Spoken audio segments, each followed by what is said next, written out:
Hello friends, welcome to GK study. तो आज की इस वीडियो में हम बात करने वाले हैं कुछ इंपॉर्टेंट करंट अफेयर्स के बारे में। तो आज की जो वीडियो है वो आपकी एचएस से रिलेटेड है। अगर आप एचएस एग्जाम की तैयारी कर रहे हो तो इन करंट अफेयर के बारे में आपको जो है वो पता होना जरूरी है। और आई थिंक आपने अभी तक जो है वो इनकी तैयारी कर ली होगी, यानी कि इनको पढ़ लिया होगा। और नहीं पढ़ा होगा तो आपको आज की वीडियो में जो है वो पता लग जाएगा। बट उससे पहले, अगर अभी तक आपने जो है वो एचएस की टेस्ट सीरीज को ज्वाइन नहीं किया है तो आप एचएस के मॉक टेस्ट को जो है वो ज्वाइन कर सकते हो। लोएस्ट प्राइस जो है हिमाचल प्रदेश में आपको मिल रहा है, और जगह अगर आप कहीं पर भी देखोगे तो 1000 से नीचे जो है वो आपको मॉक टेस्ट नहीं मिलते हैं। और यहाँ पर जो है आपको 250 से 300 के बीच में जो है वो मॉक टेस्ट प्रोवाइड करवाए जा रहे हैं, वो भी आपकी बेस्ट क्वालिटी के साथ। और ये क्वालिटी आप कैसे चेक कर सकते हो कि एक आपको जो है वो फ्री डेमो टेस्ट दिया गया है, उसके अलावा 12 आपको जो है वो लॉन्ग पूरे कंप्लीट मॉक टेस्ट मिलेंगे, जिसमें से कुछ अपलोड हो गए हैं और एक दो दिन बाद जो है वो अगला मॉक टेस्ट भी आपके आ जाएगा। ठीक है, सेक्शनल टेस्ट भी कुछ ऐड किए गए हैं जो कि आपकी क्विक रिवीजन के लिए होंगे। दोनों लैंग्वेज में आपको, हिंदी और इंग्लिश में आपको मॉक टेस्ट मिलेंगे। कभी भी आप जो है वो किसी भी टाइम इस मॉक टेस्ट को दे सकते हैं। ऐसा कुछ नहीं है कि टाइम लिमिट है या फिर आप एक ही बार जो है इस मॉक टेस्ट को दे सकते हैं। आप कितनी भी बार एक मॉक टेस्ट को दे सकते हैं। उसके अलावा आपको डिटेल्ड एक्सप्लेनेशन जो है वो इसमें दी जाएगी। एक बार आप मॉक टेस्ट को सबमिट कर लोगे एक बार कर तो आप उसके बाद चेकआउट कर सकते हो अपनी रैंकिंग को भी, और उसके बाद ये भी चेकआउट कर सकते हो कि हर एक क्वेश्चन की डिस्क्रिप्शन में जो है वो क्या दिया गया है। ठीक है, तो ये जो प्राइस रखा गया है ये इसलिए कम रखा गया है क्योंकि आप ही लोगों ने वोटिंग करके बोला था कि प्राइस को जो है वो कम रखना है। तो जिन्होंने अभी तक ज्वाइन नहीं किया है तो जल्द से जल्द जो है इसको आप ज्वाइन कर सकते हो और इसका बेनिफिट ले सकते हैं। ठीक है, करना क्या है कि आपको प्ले स्टोर से जाकर जीके स्टडी ऐप को, या डिस्क्रिप्शन में लिंक दिया है वहां से जाकर जीके स्टडी ऐप को डाउनलोड कर लीजिए और उसमें पेड टेस्ट वाले सेक्शन में चले जाइए। वहां पर एचएस 2021 के नाम से जो है वो आपका मॉक टेस्ट होगा। एक डेमो टेस्ट जो है वो फ्री है, आप दे सकते हो। उसके बाद जो है वो आप ज्वाइन कर सकते हो। ठीक है, तो जरूर जाकर एक बार चेकआउट जरूर कीजिएगा। ठीक है, अब चलते हैं क्वेश्चन की तरफ। एक एक करके जो है मैं आपसे क्वेश्चन पूछूंगा जिसका आपको आंसर देना है। सबसे पहला क्वेश्चन है यहाँ पर कि किस देश ने सामाजिक न्याय और राष्ट्र निर्माण के लिए क्रिकेट एसजेन नाम का एक प्रोजेक्ट जो है वो लॉन्च किया है। ठीक है, यहाँ पर देश के बारे में पूछा गया है और एक प्रोजेक्ट पूछा गया है क्रिकेट एसजेन। ठीक है, तो कौन सी कंट्री ने जो है इसको हाल ही में ही लॉन्च किया है। देखिए, हाल ही में ही जब मैं यहाँ पर बोलूंगा तो उसका मतलब यहाँ पर सिंपल सा होगा कि प्रीवियस ईयर, क्योंकि जो भी करंट अफेयर है प्रीवियस ईयर का है। तो ये मत समझिएगा कि रिसेंटली हुआ है।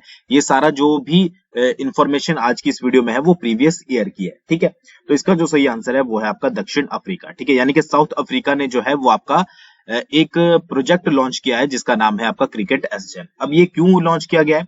देखिए, जो भी स्पोर्ट्स होते हैं यानी कि खेल होते हैं उसमें जो भी नस्लीय भेदभाव होते हैं, ठीक है, सुना ही होगा आपने नस्लीय भेदभाव, तो उनके मामलों से निपटने के लिए जो है ये प्रोजेक्ट लॉन्च किया गया है। तो क्वेश्चन दो तरीके से बन सकते हैं। पहला तो यही बनेगा कि भाई आपका जो है वो किसने लॉन्च किया है ये प्रोजेक्ट, तो वो क्या है, दक्षिण अफ्रीका ने।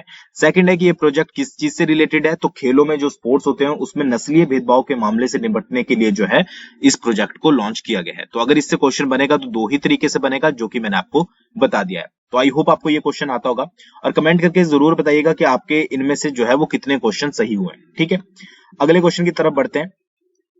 हाल ही में ही यानी कि पिछले साल अमला शंकर का जो है वो निधन हुआ था, वह निम्नलिखित में से किस क्षेत्र से जुड़ी हुई थी। ठीक है, यहाँ पर पूछा गया है अमला शंकर के बारे में। चार आपके पास ऑप्शन दिए गए हैं। ठीक है, कि बच्चों की शिक्षा प्रचारक थी, मानवाधिकार कार्यकर्ता थी, पत्रकार थी, या कोरियोग्राफर थी। तो इसका जो सही आंसर है वो है आपका कोरियोग्राफर। ठीक है, जो आपकी अमला शंकर थी वो कोरियोग्राफर थी। और अमला शंकर के बारे में एक और चीज याद भी रखिएगा, वैसे ये पूछी तो नहीं जाएगी। 2011 में अमला शंकर को जो है वो वेस्ट बंगाल के द्वारा जो है वो बंग विभूषण दिया गया था। ठीक है, बंग विभूषण। एक चीज और याद रखिएगा, देखिए यहाँ पर अब दक्षिण अफ्रीका की बात आई है तो दक्षिण अफ्रीका से बहुत इंपॉर्टेंट चीजें पूछी जाती है। देखिए, सबसे पहले तो कैपिटल से रिलेटेड अगर बात करें तो दक्षिण अफ्रीका की 3 कैपिटल है। ठीक है, सबसे पहली है आपकी प्रिटोरिया। यहाँ पर मैं लिख देता हूं ताकि आपको याद रहे, प्रिटोरिया। प्रिटोरिया जो है वो आपकी दक्षिण अफ्रीका की कार्यपालिका राजधानी है। याद रखिएगा, कार्यपालिका राजधानी प्रिटोरिया। दूसरी आती है आपकी ब्लोम फांटेन। ठीक है, कौन सी? ब्लोम फांटेन। ब्लोम फांटेन कौन सी है? वो आपकी यहाँ पर दक्षिण अफ्रीका की न्यायिक राजधानी है। और उसके बाद आती है केप टाउन, जो कि कॉमन पूछी जाती है। ये कौन सी होगी आपकी? ये होगी आपकी विधायी राजधानी। ठीक है, तो मैक्सिमम टाइम क्या होता है कि आपसे अगर ये पूछ लिया जाए कि दक्षिण अफ्रीका की कैपिटल कौन सी है, तो आपके पास प्रिटोरिया नहीं दिया है, जो ब्लोम फाउंटेन है वो नहीं दिया है, तो सीधा केप टाउन आपके पास ऑप्शन में होगा, तो आप इसको लगाओगे। अगर आपसे पूछा जाता है कि दक्षिण अफ्रीका की न्यायिक राजधानी कौन सी है, तो आप ब्लोम फाउंटेन लगाएंगे। कार्यपालिका पूछा जाता है तो प्रिटोरिया लगाएंगे, और अगर विधायी पूछा जाता है तो केप टाउन लगाएंगे। इसलिए मैंने आपको तीनों बता दिया।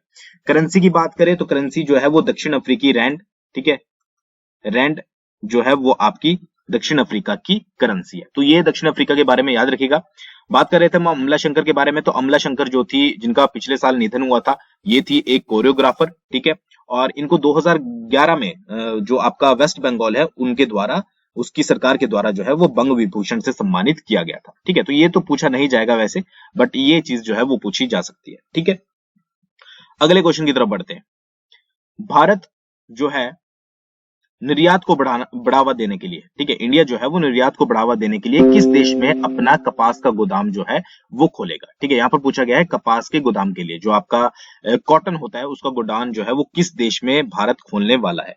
तो इसका जो सही आंसर है वो है आपका वियतनाम, ठीक है, वियतनाम। एक चीज पहले ये याद रखनी है, कपास से रिलेटेड, अगर कॉटन से रिलेटेड आपसे पूछा जाता है कि जो कॉटन का गोदाम है, ठीक है, या फिर उसका जो भी उसके निर्यात को बढ़ावा देने के लिए, तो किस कंट्री में खोला जा रहा है, वो खोला जा रहा है आपका वियतनाम के साथ। इसके अलावा बांग्लादेश की अगर बात करें, बांग्लादेश से भी रिलेटेड, एक कॉटन से रिलेटेड है कि 1.5 से लेकर 2 मिलियन जो आपकी गांठ कपास होती है, ठीक है, जो गांठ कपास होती है उसके निर्यात के लिए जो है वो आपके साथ बांग्लादेश के साथ क्या किया गया है, एमओयू साइन किया गया है। तो अगर एमओयू से रिलेटेड बात होती है कि जो 2 मिलियन के करीब जो गांठ कपास है उसको किस देश के साथ निर्यात किया जाएगा, तो वो एमओयू साइन हुआ है आपका बांग्लादेश के साथ। और अगर जो आपका कपास से रिलेटेड गोदाम है वो कहां पर खुलेगा, वो खुलेगा आपका वियतनाम में, ठीक है। तो ये याद रखिएगा। वियतनाम से रिलेटेड अगर बात करें तो इसकी कैपिटल जो है वो आपकी हनोई है, ठीक है, याद रखिएगा। हनोई कैपिटल बहुत बार डायरेक्टली पूछी गई है, और इसकी करेंसी जो है वो आपकी दोंग है, वियतनामी दोंग, ठीक है। तो ये दोनों चीजें आपको याद रखनी है। जो आपकी करेंसी होती है, कैपिटल होती है, ये आपको पता होनी चाहिए। जब भी कभी आपके पास किसी भी क्वेश्चन में आपके पास कोई भी कंट्री आती है तो उसकी आप कैपिटल भी पढ़ लीजिए और करेंसी भी पढ़ लीजिए, ठीक है। आई होप आपको समझ आ गया होगा। अगले क्वेश्चन की बात करते हैं। अगला क्वेश्चन है, राष्ट्रीय प्रसारण दिवस कब मनाया जाता है, ठीक है, राष्ट्रीय प्रसारण दिवस, ठीक है, जो नेशनल ब्रॉडकास्टिंग डे होता है वो निम्नलिखित में से किस जो है वो आपकी जुलाई में सेलिब्रेट किया जाता है। सबसे पहले तो आपको पता लग गया होगा कि जुलाई में ही सेलिब्रेट किया जाता है। तो इसका जो सही आंसर है वो है आपका 23 जुलाई। 23 जुलाई को जो है वो आपका नेशनल ब्रॉडकास्टिंग डे यानी कि राष्ट्रीय प्रसारण दिवस जो है वो मनाया जाता है। और इसका जो सिंपल सा है वो ये मतलब की मोटिव है कि भारत में लोगों को रेडियो के महत्व के बारे में जागरूकता फैलाना, ठीक है, कि जो आपका रेडियो होता है, ठीक है, उसका क्या महत्व होता है। इसका मेन बेसिक जो है फंडा ये है कि लोगों को इसके बारे में पता लगे, ठीक है। कब से शुरू किया गया था? 23 जुलाई 1927 का जो था वो टाइम था जब भारतीय प्रसारण कंपनी द्वारा बॉम्बे स्टेशन से प्रसारण की शुरुआत की गई थी।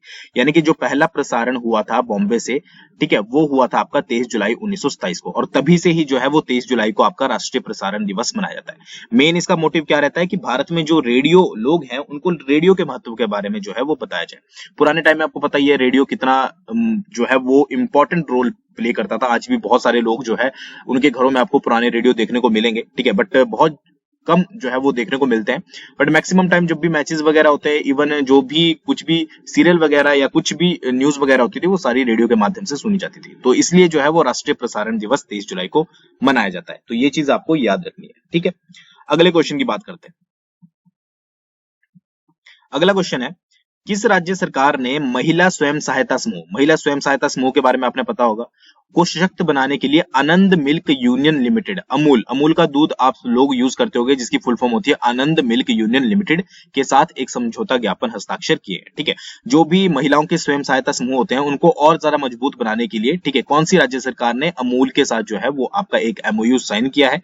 तो इसका जो सही आंसर है वो है आपका आंध्र प्रदेश, ठीक है, ताकि जो है स्वयं सहायता समूहों को और ज्यादा मजबूत बनाया जा सके।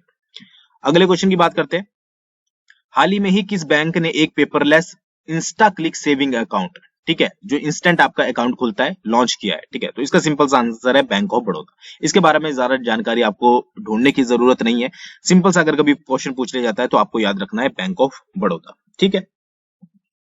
अगले क्वेश्चन की बात करते हैं। बहुत ज्यादा इंपॉर्टेंट क्वेश्चन है। साइंस एंड टेक्नोलॉजी से रिलेटेड ये क्वेश्चन पूछे जाते हैं। किस कंपनी ने भारत का पहला ऑर्बिट स्पेस मलबे की निगरानी और ट्रैकिंग सिस्टम जो है वो विकसित किया है?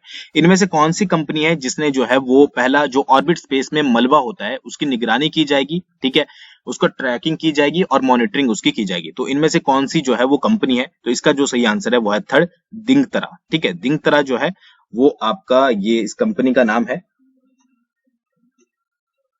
और इसका अगर फुल फॉर्म की बात करें, मतलब कि पूरे नाम की बात करें, तो इसको बोला जाता है DRT। ठीक है, Digantara research and technology. Digantara research and technology इसका नाम है।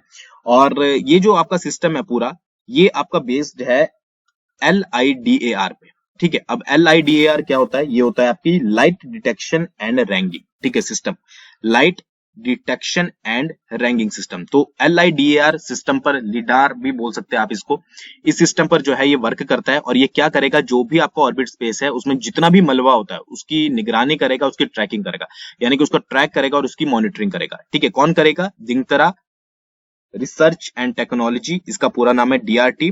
और ये किस सिस्टम पर चलता है? ये चलता है आपका लाइट डिटेक्शन एंड रैंकिंग। ठीक है, याद रखिएगा। अगले क्वेश्चन की बात करते हैं। अगला क्वेश्चन है, ब्रिक्स CCI के मानद सलाहकार के रूप में निम्नलिखित में से किसे नियुक्त किया गया है? ठीक है, जो एडवाइजरी होता है ब्रिक्स CCI का, वो इनमें से किसको नियुक्त किया गया है? तो इसका जो सही आंसर है वो है आपका साहिल सेठ। साहिल सेठ जो है इसका सही आंसर होगा। ठीक है, याद रखिएगा सिर्फ, बाकी ज्यादा डिटेल में जानने की आपको जरूरत नहीं है। अगले क्वेश्चन की बात करते हैं। किस राज्य ने कुछ समय पहले ही ई सचिवालय पोर्टल लॉन्च किया है? कुछ समय पहले की बात यानी पे यहाँ पर प्रीवियस ईयर की हो रही है। तो ई सचिवालय पोर्टल जो है वो पिछले साल करा था हरियाणा ने लॉन्च। ठीक है, याद रखिएगा। अगले क्वेश्चन की बात करते हैं, बहुत इंपॉर्टेंट क्वेश्चन है। भारत में ध्रुवास्त्र का सफलतापूर्वक परीक्षण किया गया है, यह निम्नलिखित में से क्या है? ठीक है, ध्रुवास्त्र बताना है आपको, इनमें से क्या है? एक आपकी एंटी एयरक्राफ्ट गन है, या एंटी टैंक गाइडेड मिसाइल है, एयर डिफेंस सिस्टम है, या फिर टारपीडो है। इनमें से क्या है आपका ध्रुवास्त्र? तो इसका जो सही आंसर है वो है आपका ATGM, यानी कि एंटी टैंक गाइडेड मिसाइल। ठीक है, ये याद रखिएगा, ये क्वेश्चन बहुत बार पूछे जाते हैं। एंटी टैंक गाइडेड मिसाइल है। और इसका जो परीक्षण किया गया था, अगर ये पूछ लिया जाए, तो उड़ीसा के जो है वो आपके चांदीपुर में किया गया था। ठीक है, जहां पर परीक्षण केंद्र है वहां पर जो है इसका परीक्षण किया गया था। तो याद रखिएगा। अगले क्वेश्चन की बात करते हैं। किस राज्य में वन स्टॉप शॉप योजना को मंजूरी दी गई है? ठीक है, वन स्टॉप शॉप योजना। तो इसका जो सही आंसर है वो है आपका राजस्थान। ठीक है, राजस्थान में जो है वो पिछले साल वन स्टॉप शॉप योजना को जो है वो मंजूरी दी गई है। और इसका मेन मोटिव क्या है? इसका मेन मोटिव है औद्योगिक निवेश को बढ़ावा देना। जो भी आपका औद्योगिक निवेश होता है, ठीक है, उसको बढ़ावा देना, ठीक है, उसको इंक्रीज करना। इसके लिए बनाई गई है कौन सी योजना? वन स्टॉप शॉप योजना। अगले क्वेश्चन की बात करते हैं। मनोदर्पण, ये दर्पण है, मनोदर्पण नामक पहल की शुरुआत निम्नलिखित में से किसके द्वारा की गई है? ठीक है, मनोदर्पण की शुरुआत जो की गई थी वो पिछले साल की गई थी श्री रमेश पोखरियाल के द्वारा। श्री रमेश पोखरियाल की बात करें तो ये प्रीवियस जो हमारे थे वो आपके एजुकेशन मिनिस्टर थे, ये आपको पता ही होगा। और अभी जो है वो कैबिनेट चेंज हुई है, तो उसमें जो नए आपके जो एजुकेशन मिनिस्टर है वो है आपके धर्मेंद्र प्रधान। ठीक है, तो ये आप एक बार जो चेकआउट जरूर कर लीजिएगा, जो भी न्यू आपकी कैबिनेट बनी है, कौन कौन से मंत्री चेंज हुए हैं। ठीक है, तो पिछले साल श्री रमेश पोखरियाल ने की थी, ताकि जो भी बच्चे कोविड के बाद थोड़े मानसिक रूप से कमजोर हुए हैं उनको और अच्छे से ठीक किया जाए। तो मनोदर्पण जो है वो एक पहल है जो कि रमेश पोखरियाल के द्वारा शुरू की गई थी। ठीक है, ये याद रखिएगा। अगले क्वेश्चन की बात करते हैं। अवार्ड जो है वो बहुत ज्यादा पूछे जाते हैं। निम्नलिखित में से किसे फ्रैंकलिन पुरस्कार 2020 से सम्मानित किया गया है? ठीक है, यहाँ पर फ्रैंकलिन पुरस्कार पूछा गया है, किसको इनमें से जो है वो मिला था? तो इसका जो सही आंसर है वो है आपका तारा जून विंच। ठीक है, तारा जून विंच को उनकी बुक जो है वो द यील्ड के लिए जो है वो ये इनकी बुक है, इसके लिए जो है इनको फ्रैंकलिन पुरस्कार 2020 दिया गया है। तो बुक का नाम भी पूछा जा सकता है और किसको दिया गया है ये भी पूछा जा सकता है। तो तारा जून विंच द यील्ड के लिए इनको ये पुरस्कार दिया गया है। ठीक है, अगले क्वेश्चन की बात करते हैं। 2020 संयुक्त राष्ट्र रोही हलाला मंडेला पुरस्कार से जो है वो किसे सम्मानित किया गया है? ठीक है, तो इसका जो सही आंसर है वो है थर्ड, फर्स्ट एंड सेकंड। ठीक है, तो फर्स्ट है मारियाना और मोरिसाना। ठीक है, ये दोनों नाम आप याद रखिएगा, मारियाना और मोरिसाना। इन दोनों को जो है वो आपका रोही हलाला मंडेला पुरस्कार जो है वो 2020 का दिया गया है। ठीक है, याद रखिएगा। अगले क्वेश्चन की बात करते हैं।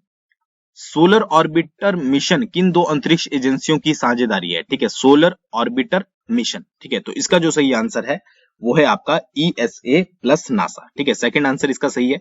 ESA प्लस नासा का जो है वो सोलर ऑर्बिटर मिशन जो है वो साझेदारी है।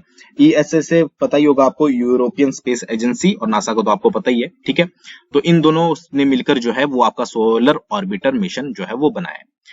तो आज की वीडियो में बस इतना ही, और मॉक टेस्ट को ज्वाइन करना जो है वो मत भूलिएगा। मॉक टेस्ट जो है वो आपके लिए ही बनाए गए हैं, बड़ी मेहनत लगती है उसको बनाने में, तो आप लोग एक बार उसको जरूर चेकआउट कीजिएगा, आपको निराशा नहीं हाथ में लगेगी। तो जीके स्टडी ऐप को जाकर एक बार डेमो टेस्ट तो आपको फ्री में देना ही चाहिए, उसके बाद आपको ज्वाइन करना ना ज्वाइन करना आपकी मर्जी है, बट डेमो टेस्ट सभी के लिए फ्री है, तो उसको जाकर जरूर दीजिए। बाकी कमेंट करके बताइएगा वीडियो कैसी लगी, नेक्स्ट वीडियो आपको करंट अफेयर की चाहिए कि नहीं चाहिए, जरूर बताइएगा। थैंक्स फॉर वॉचिंग, बहुत जल्दी मिलेंगे नेक्स्ट वीडियो के साथ।